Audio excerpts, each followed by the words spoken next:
everyone, welcome back to the channel. इस video में I will let you know कि what I studied in the first year of my engineering, what every IITian studies and especially IIT Delhi में क्या क्या पढ़ाई हुई थी।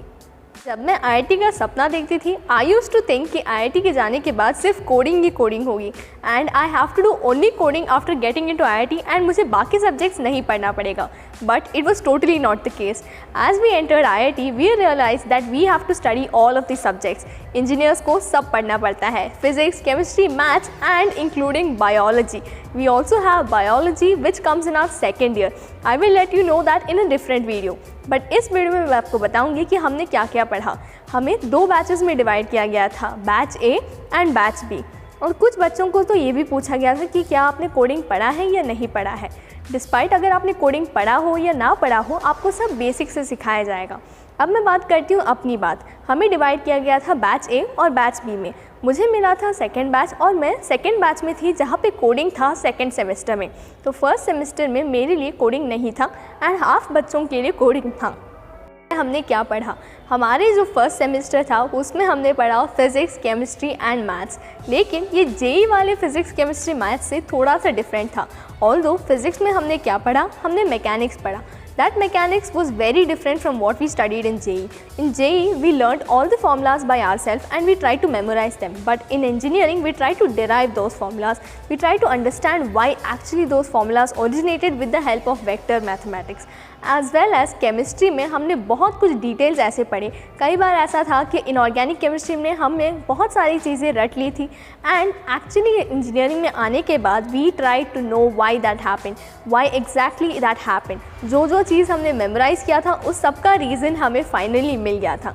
And maths में we studied calculus, so we had physics, chemistry and maths and another subject called MCP. MCP का मतलब था इंजीनियरिंग विजुअलाइजेशन। जैसे कि आपके सामने ये चीज़ है, ये ऑब्जेक्ट है, तो अगर आप इसे ऊपर से देखेंगे तो इसका व्यू अलग होगा, साइड से देखेंगे तो इसका व्यू अलग होगा, हर एक एंगल से इसका एक व्यू अलग होगा। And we need to represent that on paper.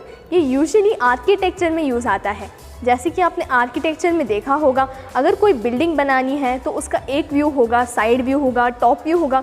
ये सब हमने इस टाइम पे सीखा। हमने सीखा कोई ऑब्जेक्ट के साइड व्यू और टॉप व्यू कैसे बनाया जाता है और हर एक ऑब्जेक्ट हर एक एंगल से कैसे दिखता है।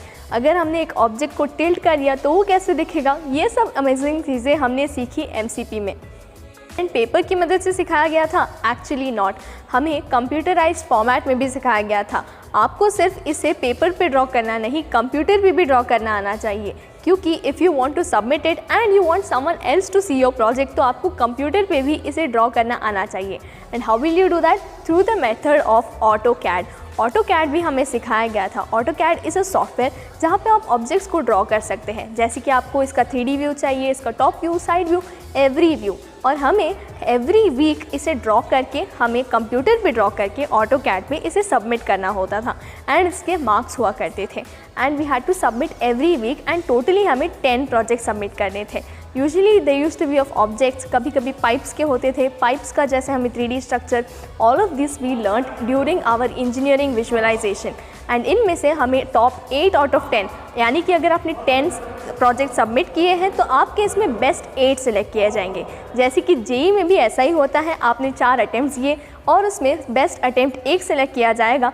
इसमें अगर आपने 10 प्रोजेक्ट सबमिट किए एंड इसमें 8 आउट ऑफ 10 बेस्ट मार्क्स आपका सेलेक्ट किया जाएगा। इन 4 सब्जेक्ट्स के अलावा एक और सब्जेक्ट था जो कि था English. English is one of the important subjects, but English जो था वो था non graded.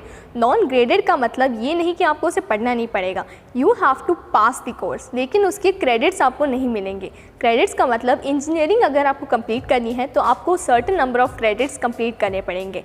It depends on every branch and मेरा ब्रांच क्योंकि मैथ्स एंड कंप्यूटिंग है तो मेरे टोटल नंबर ऑफ क्रेडिट्स है 156। ऐसे ही अलग ब्रांचेस के लिए अलग नंबर ऑफ क्रेडिट्स होते हैं एंड इंग्लिश इसमें काउंटेड नहीं था।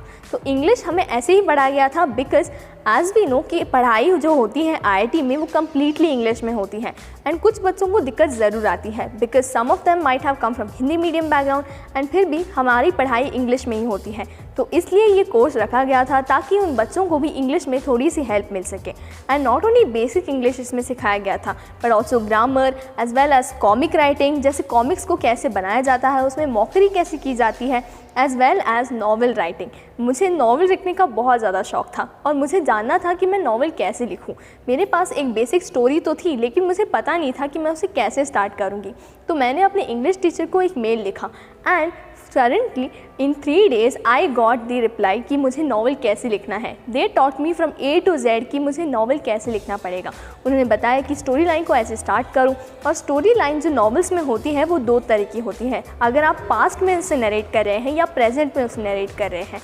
अगर आप पास्ट की चीज़ें नरेट कर रहे हैं तो आपको अलग तरीके से लिखना पड़ेगा, अगर आप प्रेजेंट में नरेट कर रहे हैं तो अलग तरीके से।